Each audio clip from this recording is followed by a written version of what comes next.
All right. Hello, everybody. Excuse me. Thank you all for coming today.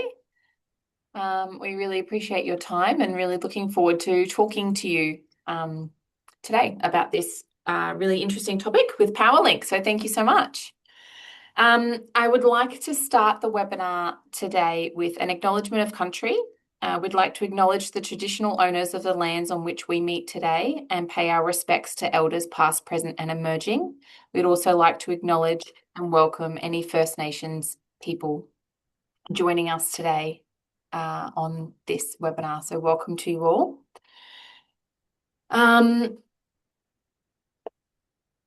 Excuse me while I navigate my computer. All right, who are Council on the Aging? So Council on the Aging Queensland have been established since 1957. They're a champion for, seniors advocating for policy and services that improve their quality of life. As Queensland's population ages, Council on the Aging Queensland plays a vital role in ensuring the voices of older people are heard in policy development and in community conversations. So that's what Council on the Aging do specifically. And for the Energy for Seniors program, we have partnered with an organisation called the Association of Residents of Queensland Retirement Villages, or ARQRV.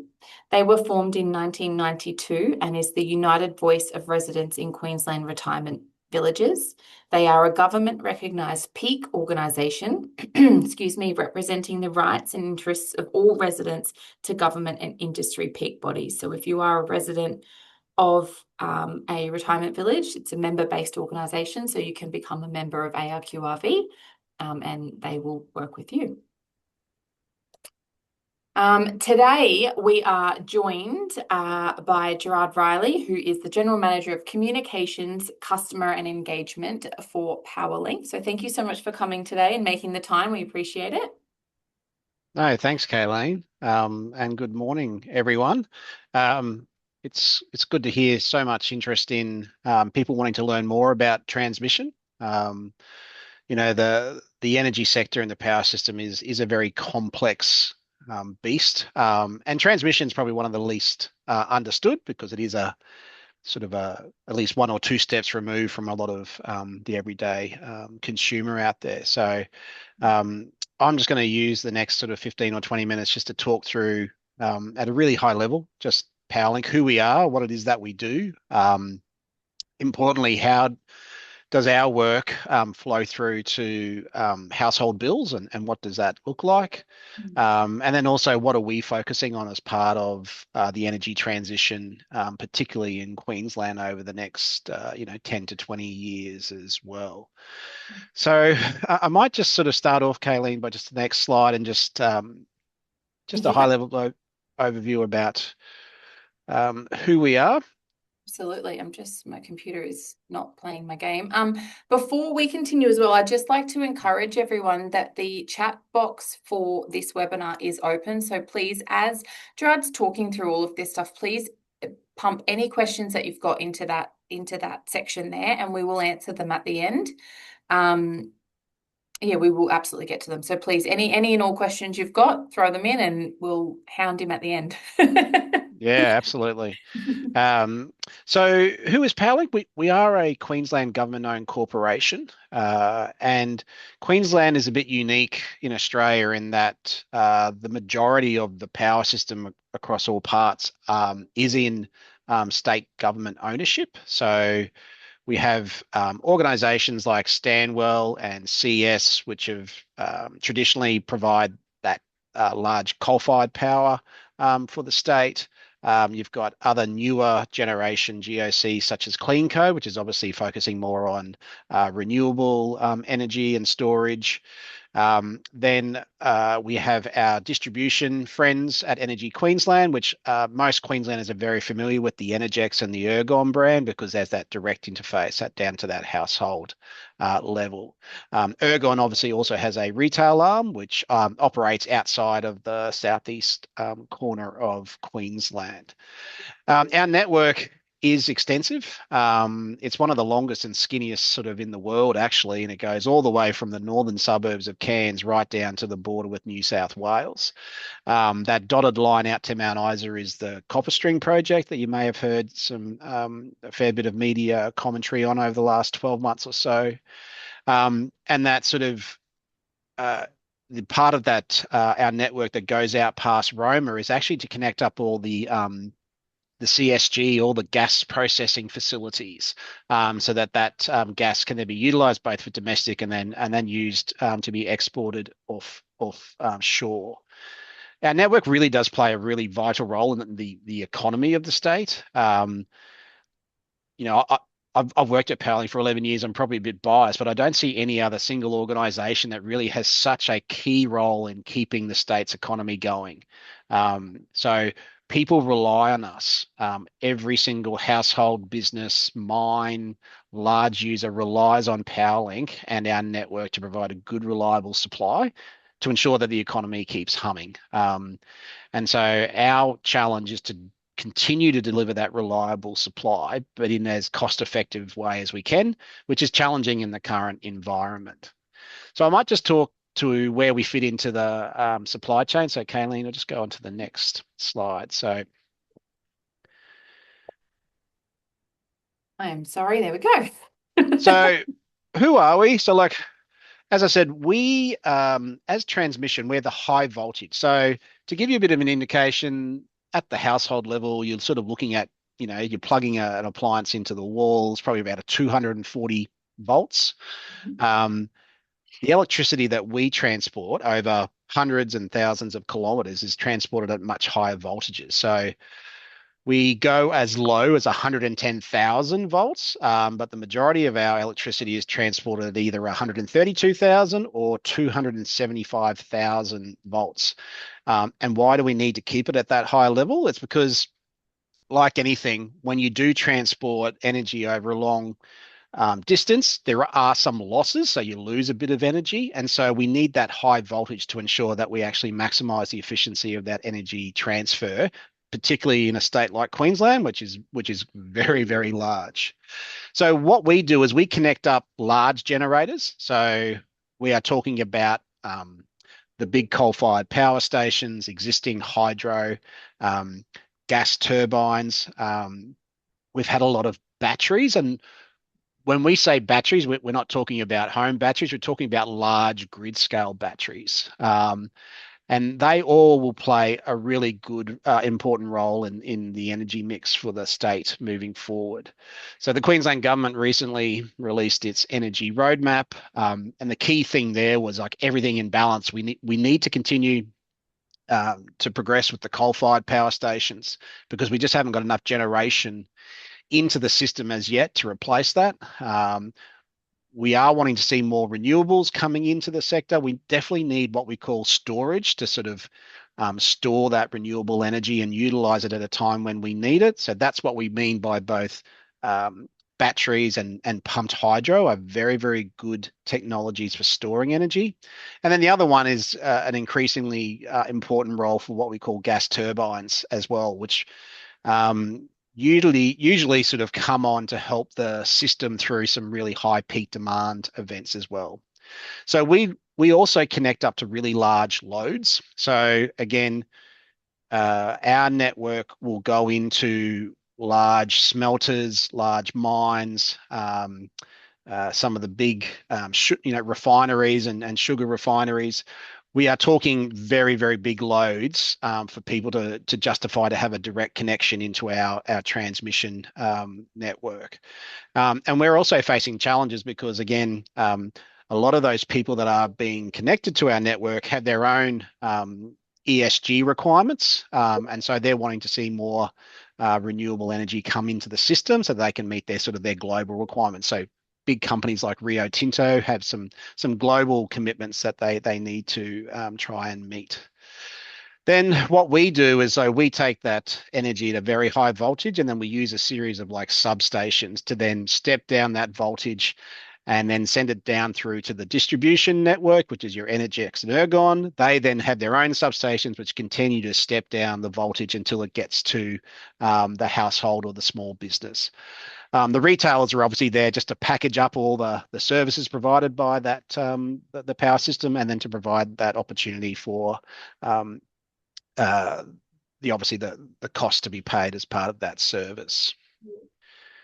Okay. So I'll go on to the next slide. So we're obviously very, very mindful about our costs and how that impacts on the electricity bills of Queenslanders. And so a lot of people just don't understand, how do we actually recover the costs for what the services that we provide. And very simply, our sort of business is sort of split into two streams, and we call it regulated and non-regulated. And I'll talk more about the regulated aspect first. So, as the transmission service provider for Queensland, we have a series of regulatory obligations that we have to meet. At a federal level, there's these great things called the National Electricity Rules, and as part of that, we have a series of things that we must do to meet that regulatory obligations under the federal legislation. Put simply, though, the regulated business is really around keeping the lights on, as I said, keeping that reliable supply of electricity to Queensland households, businesses, and also large industry as well.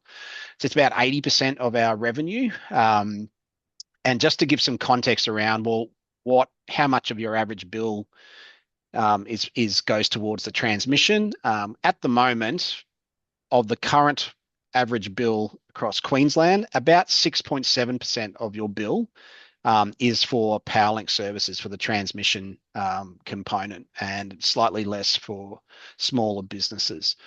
So even though we're not a large sort of portion of the bill, we are really laser focused, though, on ensuring that everything that we do is around trying to put downward pressure on costs.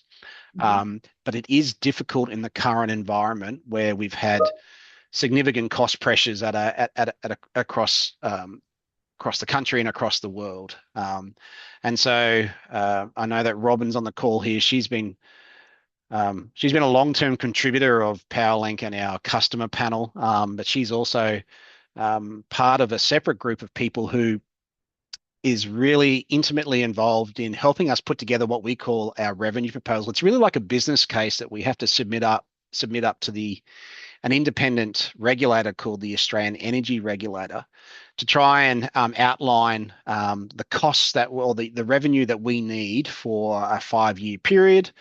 And we got to get that balance right between ensuring that we have enough revenue to make sure that our network stays safe and reliable, but that we are also very mindful about any cost and price impacts on households. So we are absolutely aware of the cost of living crunch, and the role that energy bills do have on households. That is probably going to be amplified with a lot of the rebates at a federal and state level now coming off. So again, we are very mindful of that. The other part of our business is what we call our non-regulated, and this is more of a contestable competitive thing.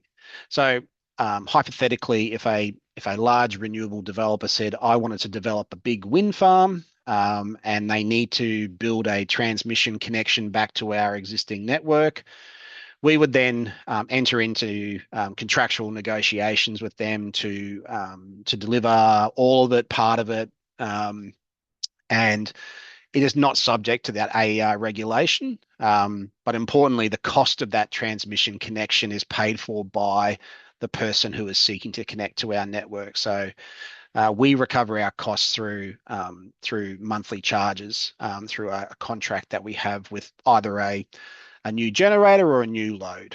So hopefully that sort of provides a very high level around how we actually recover our costs as a business.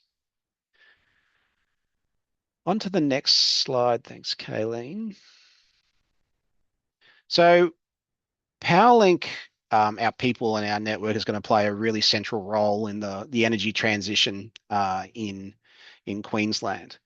I've just picked out sort of 4 real key focus areas for the business over the coming coming 5 to 10 years. We obviously have a very important role in connecting new generation and storage. Under the national electricity rules, we are technology agnostic. So we have to. It is not up to us to determine the generation that comes into the network. That's dictated by the market. But under the national electricity rules, we have this thing called an open access regime. So we have to connect a wind farm, a battery, a gas turbine, pumped hydro, even hypothetically, if there was a new coal-fired power station that sort of wanted to connect, we have to connect that. That's not up to us to determine which type of generation comes into the network. They obviously have some technical considerations they need to meet to make sure that they don't put any undue harm or stress on the network. But as long as they get their own finances together and they tick a lot of technical sort of system requirements, Powerlink has an obligation to connect them to the network. The other thing that is becoming increasingly important for us is system security. So there are benefits of renewable generation coming into the network, but that new technology is also creates some new challenges in terms of making sure that our system runs securely. People may have heard of some recent events like over in Spain and in Australia. We had obviously a situation down in South Australia. I think it was back in 2016, 2017. We have to make sure that the way that we plan, develop, connect, operate our network is to ensure that we have our network in a very secure and safe way. Because when parts of our network go down, we can have some significant impacts on the state. So at a distribution level, if Energex or Ergon, they may have an issue with their network that could take down a street or a suburb. If we have significant issues with our network, we could be taking out large chunks of the state. And so obviously we work very, very hard to ensure that that doesn't happen. So system security is a really big part.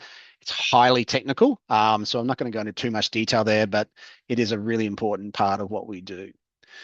On The that, next, just on that, we had a yeah. question come through before that says, which entity is responsible for maintenance of the infrastructure of the distribution network?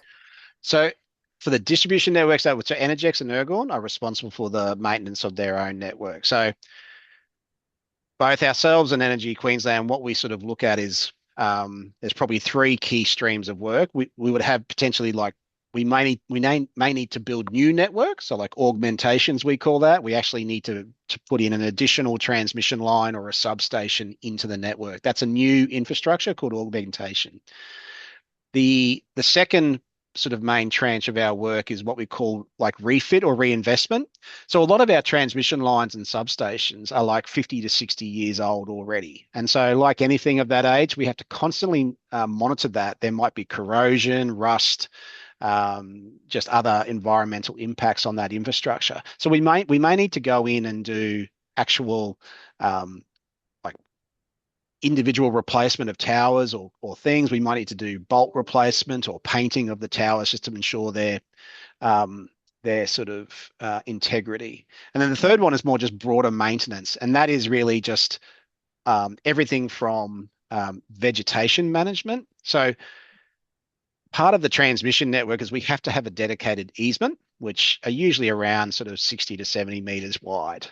And we need to make sure that we control the vegetation growth under those lines, because what we don't want is trees getting too close to our active lines, because you actually have the risk, there's a safety risk there of a flashover where a tree could actually act as a conductor.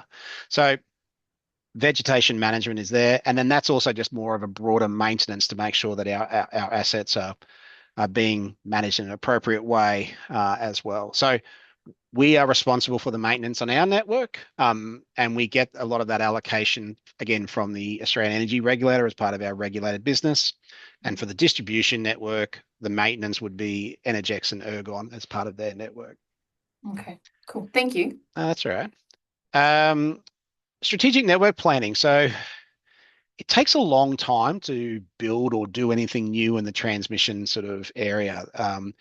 It is not something like we decide something and we start building next week or next year. It can't be, these projects are like 7 to 10 year time frames. So we really have to be constantly looking out where are the loads growing? Where's constraints on our network happening? And then how do we actually plan the network? And we do that over different time horizons. If people are really, really interested, we have just released an important document in October called our Transmission Annual Planning Report. That is a very detailed document on all the sort of network augmentations and work we need to do over the next 10 years. It's pretty heavy, pretty technical, but for those who are there, that's a key document which really outlines all the work we need to do over the coming 10 years. But then we also have longer term area planning and network planning out to say like 2045, 2050, because we really need to look at some of those things a good 20 years out.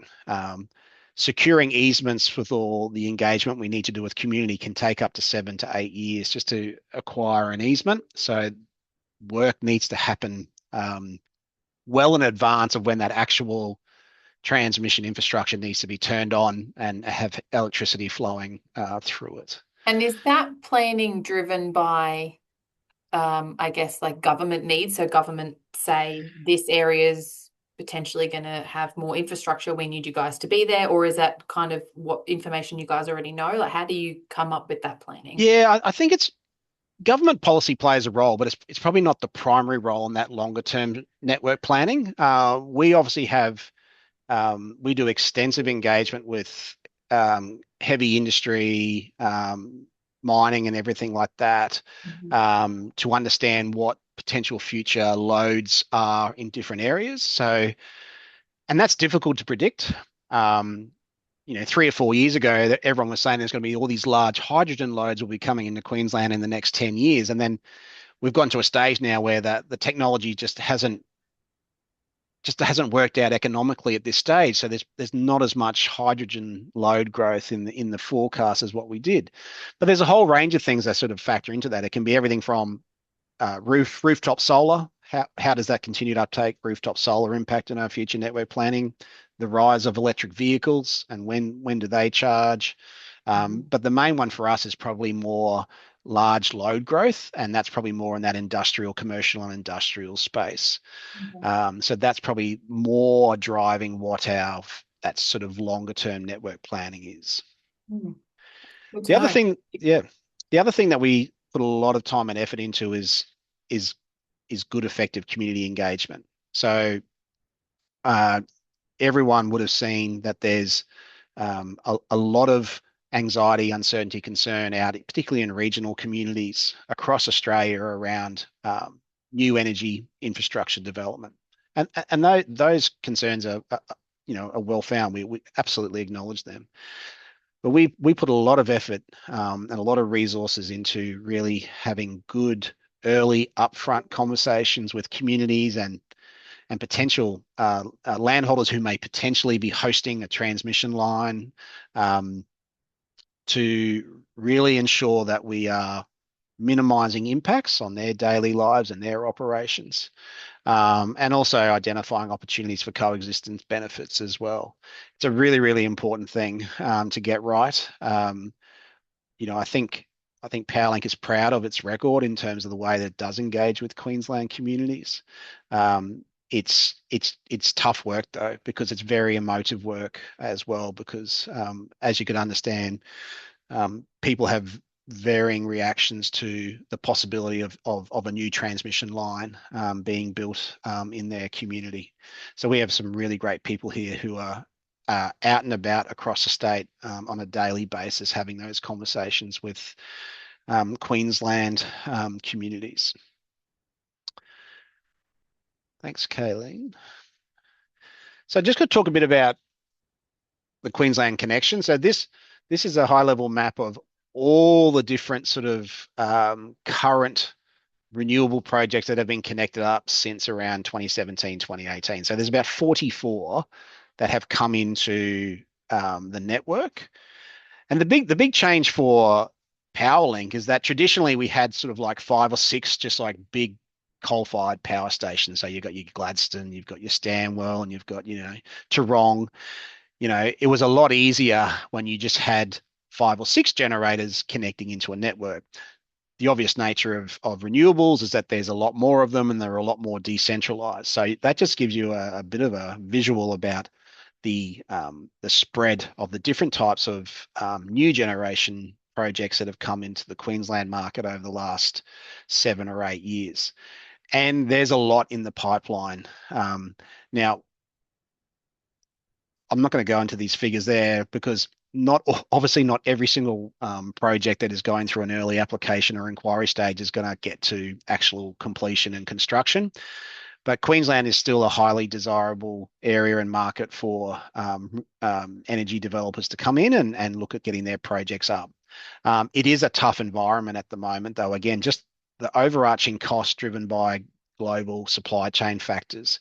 It is really difficult to get, particularly wind farm projects, to financial close in the current environment. I think it's over 12 months now since a new wind farm has reached financial close across the total like national electricity market. So that's Queensland, New South Wales, Victoria, Tasmania, and South Australia. It is tough conditions for these renewable developers, or even like gas-fired developers and pumped hydro to get their projects to financial close at the moment. But Queensland's still a very attractive state for that type of investment. And it does bring a lot of investment into the communities as well. So there is some widespread economic and job benefits as a result of this development occurring across Queensland. Is it Just just a wind farms that have that hiccup, or is look, it across? what we're seeing at the moment is just there's a lot of batteries that are happening, which is good because we do need that storage provided by batteries, but just the cost of batteries has not gone up, or it's actually continued to come down, whereas the cost of wind farms has gone the other way. So Mm, what we've actually seen is that just the pure economics of these projects has seen a lot more battery activity come on in the last 6 to 12 months, and a lot of the wind farms are just they're still working through their projects, but they just haven't been able to reach that financial close. mhm. Okay. So just I think the last slide I have is just again around um, our commitment to what we do out there in Queensland communities. So Powerlink, we place a really strong emphasis about how we interact with our communities. Our staff are spread across the state now. So we've got our head office here in sort of at Brisbane, and the majority of people who work for Powerlink are still based here, but we've got on the ground presence in Gladstone and Townsville. And a lot of our community relations people and other advisors are spread across multiple different towns across different parts of Queensland. We have some really important strategic sponsorships, though. You would have seen there on the left, we have we've been a long-term sponsor with SES, so ourselves with Energex and Ergon have an equipment sponsorship. So every year we provide more than $100,000 worth of equipment to SES groups across the state. It's a fantastic partnership. Whenever we face extreme weather conditions or a cyclone comes in, and very, very often we've got Powerlink staff and SES staff working side by side to um, help provide a safe environment and to get that power back on as quickly and safely as possible. Another strategic partnership we've just started early this year was with CAP Rescue, which is the Central Queensland Rescue Helicopter, which they just do absolute life-saving work on a daily basis by flying out across a huge area. I think it's the size of Germany they cover. So we're very, very proud to support some of those key organizations through formal sponsorships, but we do a lot more just in terms of grassroots community support. There's probably not too many local community fairs or events where there's not a Powerlink presence there if we've got activity in that region. And we also have an extensive community grants program, which we've actually just finished and we've just announced in the last couple of weeks. So if there's anyone on the call who is interested in applying for community grants, look out for that. Probably more information will come out in early 2026. But we are very, very focused on giving back to the Queensland communities in where we operate. Yeah, absolutely. So I might pause there, Kayleen, and just see if there's any other further queries or questions. I have since established that as I'm sharing my screen, I can't see the chat box. So give me 2 seconds while I unshare. There we are. Oh no, thank you, Lisa. Um, there we are. She's just said that there's no other questions that have popped through at the moment, but what does happen historically is we get them after. So I might just flick you an email after with some others. Yeah.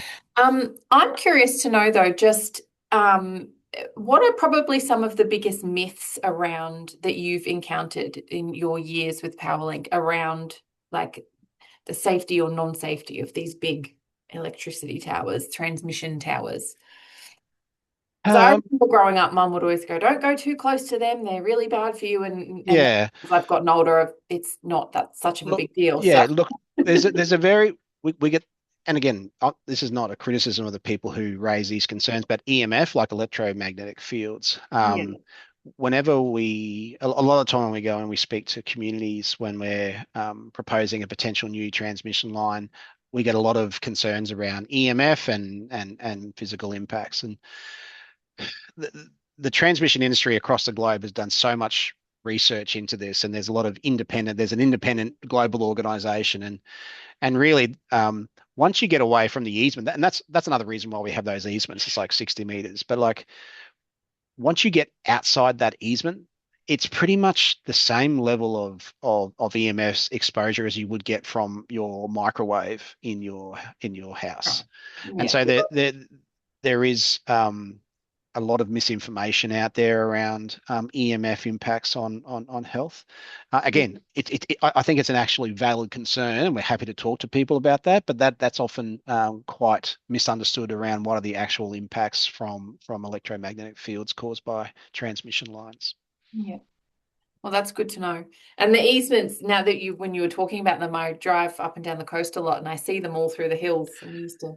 Yeah, like I think next time you fly into any airport, I think that the two things that stick out to me is one is golf courses, the other is transmission lines, because the easements, you can actually see the easements where the vegetation has been maintained. So it's funny, like when you work in the energy industry for a long time, doesn't matter where you travel, whether it's around Australia or whether it's overseas, I'm constantly taking photos of transmission towers and infrastructure in other parts. Because it is a fascinating industry to be in. And it is infrastructure that is just such an important part of again our daily lives and the economy. Yeah, Robin, absolutely. Robin's raised her hand. Hello, Robin. Sorry, I don't seem to be able to use the Q&A function. Oh, sorry. That's fine. I just wanted to, before we lose Jared, I just wanted to acknowledge Powerlink's support for the Uniting VT Energy program that we've been promoting through our Energy for Seniors project, which provides advice and support for people who are experiencing problems with their energy bills, facing payment difficulties, or really can't cope with what's being presented to them. And that's a one-on-one service to help people out of difficult situations. Much appreciated. And I just think I'd like to make sure that we acknowledge Powerlink for that support. Particularly, I mean, it's focused entirely on residential consumers, and a lot of our clients and customers are challenged by electricity bills, and so that support comes directly back to them. So thank you, Powerlink, for that. Much appreciated. no, thanks, Robin. It's a really important program, and again, I think we've been a proud partner with Uniting for a number of years now, at least four or five, and so it is a great program. I encourage everyone who's on the call, or if you know someone, to utilize that program. It's got some the amount of the dollar impact it can have per person is material, and it can really assist people who are in a vulnerable circumstance. So yeah, really important work, and Powerlink is proud to support that. No, it's a great program. We did a webinar with them not too long ago about the importance of that program. So, mm. I just had one more question that's come through while you were both chatting, just still on the EMR, but is there reliable independent verification of EMR was the question. Yeah, so what I would actually do is we actually have a brochure on our website, and it has actually like a link to all the independent research and everything like that on EMF. So like I'm assuming it's Yeah, EMF, sorry, yes. electromagnetic. Yeah, yeah, Okay, probably. yeah. So probably the best thing to do would be to go to the Powerlink website. There is a EMF brochure there, which has a lot of the explanation, probably much better explanation than what I did as part of this webinar today. But it does also reference the independent research that has been done as part of that. Great. I might grab that link off you after this and I'll send it out to everyone as Yeah. part of the post webinar information that we send out. Robin. So just another question while I have the chance. Yeah. We talked about system security previously. Is cyber security a concern for Powerlink? Cybersecurity should be a concern for every large organization in Australia. We are definitely got a huge focus on cybersecurity. Um, Powerlink's one of the few people in this state that is defined as critical infrastructure. Again, I think it just underlines just the central role that we play as part of the state and its economy. So um, we have the federal government has this thing called the Security of Critical Infrastructure Act, or it's colloquially referred to as the SOCI Act. And again, we have a series of federal obligations and responsibilities that we must abide by as part of that. And cyber is obviously a very big part. And it just keeps getting increased the benchmarks time and time. We do a lot of work from a cyber perspective. The threats out there are real. There has been examples overseas of energy providers and transmission businesses being impacted. And so we do everything we can to minimize that risk, but I don't think it's a risk that you can extinguish ever 100%. And it's something that we are very, very mindful of. And it is something that, as you know, Robin, the cost for us to actually manage that cyber is increasing on a year-to-year basis. One, because we need to do it, but two, there's just the legislative requirements under the SOCI Act are getting higher every year. So it's something that we constantly work at. Interesting space, cybersecurity. Very difficult. I think that's all the questions we have for you. Thank you so much for, again, joining us this morning and being in the hot seat. We really appreciate it. And yeah, thank you so much for letting us know. I will get that link off you after this. Yep. And a copy of this webinar out to everybody with some additional information that they can use. And if anyone has any questions post this, as always, please feel free to email me and I'll get you the answers as soon as I can. Yeah, no, thanks everyone. Hopefully everyone learned a bit more about transmission and what we do here at Powerlink. So appreciate the opportunity. We definitely did. Thank you so much.